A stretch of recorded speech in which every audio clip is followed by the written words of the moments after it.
For nearly 4 decades, Judge Greg Mathis stood before millions of Americans as the face of second chances, moral authority, and family values. Every weekday, he walked into that courtroom with the confidence of a man who had conquered his demons, reformed his life, and built something unshakable.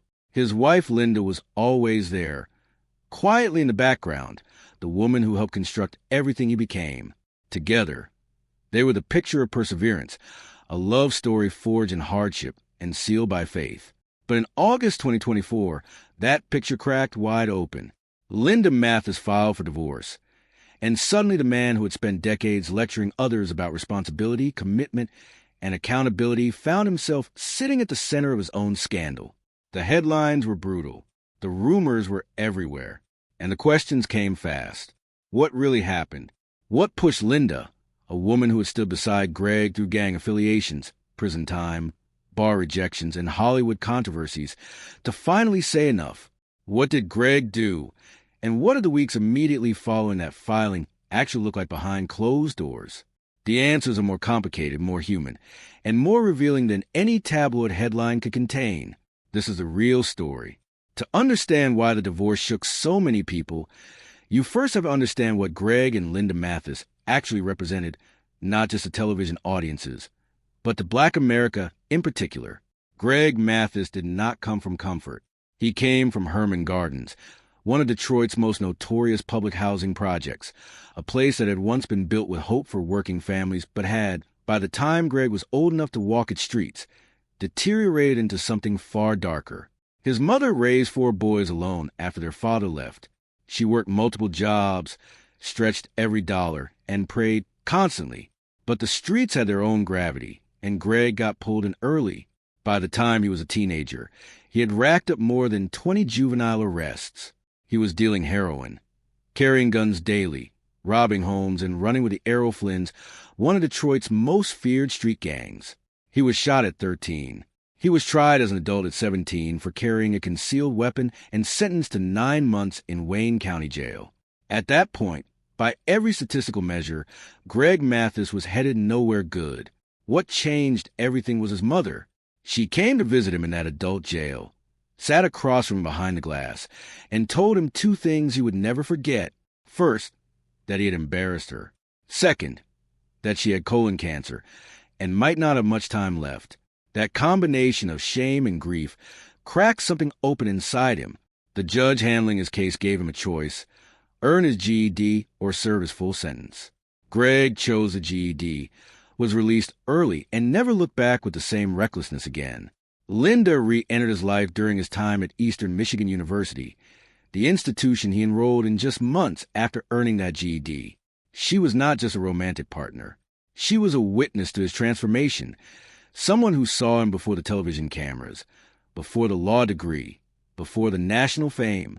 She chose him when he was still proving himself, still fighting for a law license that Michigan's Bar Association kept denying him because of his criminal record. When they married on June 1st, 1985, just months after Greg's mother passed, it was not a fairy tale wedding. It was 2 young people making a promise under the weight of grief, ambition, and uncertainty. Linda would go on to be far more than a supportive spouse. She opened 5 preschools. She managed Greg's finances and contracts. She organized appearances and negotiated deals. She was, in the most accurate sense of the word, a partner in every operation that bore the Mathis name. That context matters enormously, because when Linda filed for divorce in August 2024, she was not a passive wife walking away from a celebrity marriage. She was a co-architect of an empire walking away from a man she had helped build from the ground up. That decision did not come lightly, and it did not come quickly. From the outside, the Mathis family looked extraordinary. The Judge Mathis television show premiered in September 1999 and ran for 24 seasons, airing in all 50 states 5 days a week. By the time the show produced its 3,900th episode, Greg had become the longest-serving Black male host in courtroom television history. He won Daytime Emmy Awards. He received a star on the Hollywood Walk of Fame in May 2022. Their children were thriving. Their brand had expanded into a $20 million empire with endorsements, real estate, and new media ventures. But fame has a way of creating distance, even within the same household. Greg was filming up to 260 courtroom episodes a year, while simultaneously running mentorship programs, recording podcasts, making public appearances, and managing an increasingly complex public persona. The logistics of that kind of life are brutal. On a marriage, even a strong one, time becomes the first casualty. Presence becomes symbolic rather than real. A man can be physically in the same room as his wife, while being emotionally somewhere entirely else. Those who watch the Mathis family closely through their 2022 reality series, Mathis Family Matters, saw glimpses of the tension beneath the warmth. The show was deliberately transparent, featuring therapy sessions, financial disagreements, sibling friction, and moments of genuine conflict. It was praised for its honesty. But honesty on television is always curated. The cameras capture what the family chose to show, and what they chose to show is ultimately a narrative of resilience overcoming struggle. What they did not show, what perhaps even they were not fully confronting at the time, was a slow erosion happening between Greg and Linda on a much more personal level. Linda had, by her own later admission, spent years prioritizing the family's stability, the brand's growth, the children's needs, and Greg's career trajectory above her own emotional well-being. She was a quiet engine. She was the one making sure everything ran so that Greg could be the public face. And somewhere in all of that selfless machinery, the relationship between them as husband and wife had begun to hollow out. The distance was not dramatic. It was quiet, gradual, and cumulative, the kind that builds not through one catastrophic event, but through thousands of small moments of disconnection. Then came the rumor that ignited everything publicly. In the months leading up to August 2024, tabloids began circulating stories about Greg having fathered a child outside of his marriage. The so-called side baby scandal spread rapidly across social media and entertainment news platforms, pulling the Mathis name into exactly the kind of controversy Greg had spent his entire career helping others navigate in his courtroom. Greg denied the existence of the secret child. He maintained that the rumor was false and that the claims were fabricated. No evidence was ever produced to confirm the story. But what Greg did eventually admit publicly, and this acknowledgement came later during his reconciliation appearance on the Tamron Hall show in October 2025, was that an affair had in fact occurred. He described it as an unplanned accident, a characterization that many found inadequate given the way of betrayal, but which reflected his attempt to be honest without being inflammatory. Linda confirmed the affair as well, but what she emphasized in her own words was that the affair itself, as painful as it was not the deepest wound. The deeper wound was the years of emotional distance that had preceded it. The affair was not the cause of the marriage's deterioration. It was a symptom of a deterioration that had already been underway for a long time. Linda had been feeling unseen, undervalued, and emotionally neglected within a marriage that the world assumed was rock solid precisely because it had survived so much already. On August 23rd, 2024, Linda filed the divorce papers. The marriage of nearly 40 years was, at least legally, placed on a path toward dissolution. For Greg, who had publicly and repeatedly framed his mother's death and his own early failures as the lowest points of his life, this came as something closer to a collapse. He would later compare the pain of that period to the grief of losing his mother. That comparison alone tells you how devastated he was. What happened in the immediate aftermath of Linda's filing is where the story becomes particularly human and, for many people, unexpectedly moving. Greg and Linda separated physically. They were living apart, navigating not just the practical dissolution of a shared life, but the emotional wreckage that comes when a 40-year relationship reaches its breaking point publicly. For a man whose entire professional identity was built around the idea that people can be redeemed, that mistakes do not have to define you, that second chances are real, to be sitting alone confronting the consequences of his own failures must have carried a particular kind of weight. He entered therapy. So did Linda. Both of them, separately and eventually together, began the work of trying to understand what had happened and whether anything could be salvaged from the ruins. Greg, by his own account, was forced into a level of self-examination that his relentless public schedule had allowed him to avoid for years. When you are always performing, always judging, always speaking, you rarely have to sit quietly with your own failures. The separation forced that silence upon him. Linda for her part, was doing something she had arguably never fully done before. She was choosing herself. Therapy gave her language and space to articulate what she had been carrying for years, the weight of being the invisible architect behind a very visible man, the exhaustion of managing everything while feeling emotionally alone, and the grief of watching something she had built with her own hand begin to fall apart from the inside. Their children were watching all of this unfold. Jade, Kamara, Greg Jr., and Amir, who had all grown up in the public eye and had participated in the family's reality show, were now witnessing their parents navigate the most painful season their family had ever faced. Greg Jr., who had come out publicly just 2 years earlier on national television and received his father's full embrace, now watched that same father reckon with a failure of his own. The symmetry was not lost on anyone in the family. For approximately 3 weeks, Greg and Linda lived with the reality of separation that the world was watching and discussing. 3 weeks is not a long time in the context of 4 decades. But sometimes a concentrated period of pain, of honesty, of being stripped of all the usual distractions and performances, can accomplish more than years of comfortable avoidance. By October 2025, Greg and Linda appeared together on the Tamron Hall show. They sat side by side.